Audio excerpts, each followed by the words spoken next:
Welcome to the Real News Network. I'm Jessica Devereaux in Baltimore. On Monday, Ugandan President Yoweri Museveni signed into law a bill which toughens penalties against gays and defines some homosexual acts as crimes punishable by life in prison. The bill also proposed years in prison for anyone who counsels or reaches out to gays and lesbians. Now joining us to discuss all of this is Reverend Kapya Kaoma. He is the senior religion and sexuality researcher at the social justice think tank Political Research Associates. Thank you for joining us, Reverend. Thank you for having me. So let's just first take a listen to what the President Museveni had to say in terms of why he decided to pass this legislation and his response to the West. Since there's now an attempt at social imperialism, to impose social values of one group on our society, then our disappointment is now exacerbated because we are sorry to see that you live the way you live. That was the Ugandan president. However, we have actually seen the involvement of conservative Christian groups in the U.S. influencing anti-gay sentiments in Uganda. Reverend, I want to talk to you right now and get your sense of how these Christian groups have basically influenced this anti-gay sentiment that is perpetuated in Uganda. Yeah, various groups have been involved in this. It started, I think, long before what we have seen today. 3 years ago, there was a conference which was organized in Uganda by an American fundamentalist, Scott Lively, with Abiding Truth Ministry, in conjunction with now the defunct Exodus International board member. They went to Uganda and they spoke about how the international gay agenda is set to take over the world and how they are trying to destroy the world, but they are targeting Uganda because it was said it is the heart of Africa. In addition to that, the reverend or the pastor, so I have to use the word reverend, or Rick Warren of Saddleback Baptist Church, he also went to Uganda, and at one moment, he declared Uganda to be a purpose-driven nation. And during that time again, he also got involved in what many people would have considered to be more of the African politics or the church politics of the Anglican Communion, where he said he supported the Ugandan churches for opposing LGBT rights, and also went on to tell the world that LGBT rights are not human rights at all. And he said that they were not, in fact, to be considered to be human rights, and he himself would not have anything to do with that.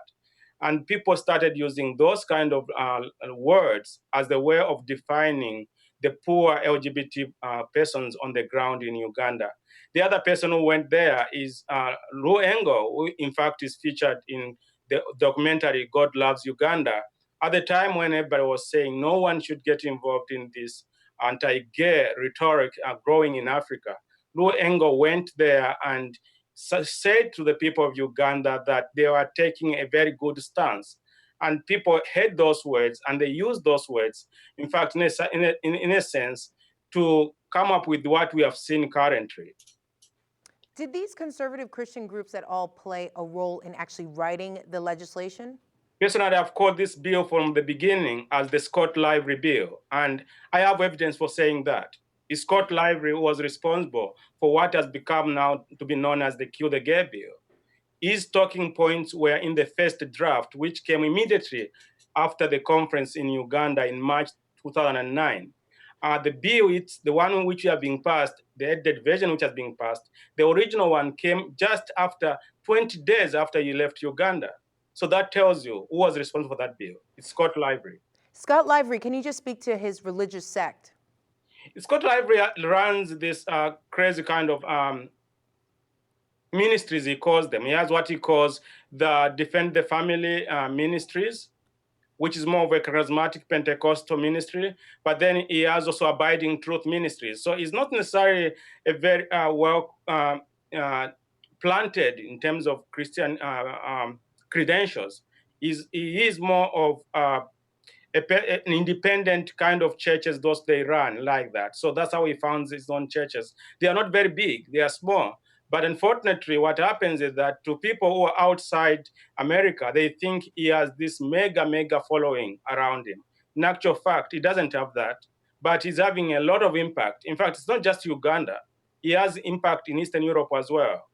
All right, I want to switch gears and talk about the history of Uganda and homosexuality. Reverend, did this level of homophobia exist in Uganda before Christian missionaries got involved in Ugandan culture?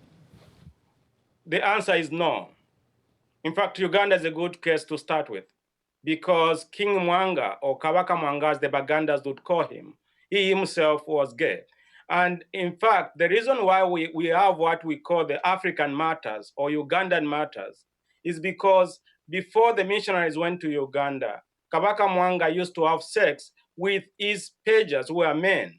The moment they converted to Christianity, the missionaries told them not to have sex with their king, and the king got upset, and that is the reason why they were killed. They were killed specifically for refusing to have sex with their king. Now, if that was the case, that Africans were opposed to LGBT rights or homosexuality, how would we justify having a homosexual person, a well-known homosexual person, to be your king? They would have dethroned him. But in addition to that, there is another thing you have to understand. There is another article which was written by a well-respected anthropologist, African anthropologist, who studied very well the African cultures. And this is, again, about Africa in today's Central African Republic. In Central African Republic in 1970, when he wrote this article, he makes it very clear that among the Azende people of Central African Republic, in fact, same-sex marriages were just as respected as heterosexual marriages. So this is another African culture where communities would accept same-sex marriages, and they didn't see them as something that has to be rejected or demonized as the case is today with the coming of Christianity. And the other last thing I want us to say is about Nigeria. In Nigeria, the book, in fact, is written by a Nigerian pastor and professor called Wade Kinyop. He has written the book called African Ethics, Christian Ethics. In that book, he makes a very good case that Africans avoided that gays, and he gives an example in his own community where he grew up in Nigeria, where gays would march the streets of Nigeria once a year in the public square, and they were never stoned or anything done to them. All right, Reverend, very interesting story. We greatly appreciate your analysis. Thank you for joining us. Thanks so much. And thank you for joining us on the Real News Network.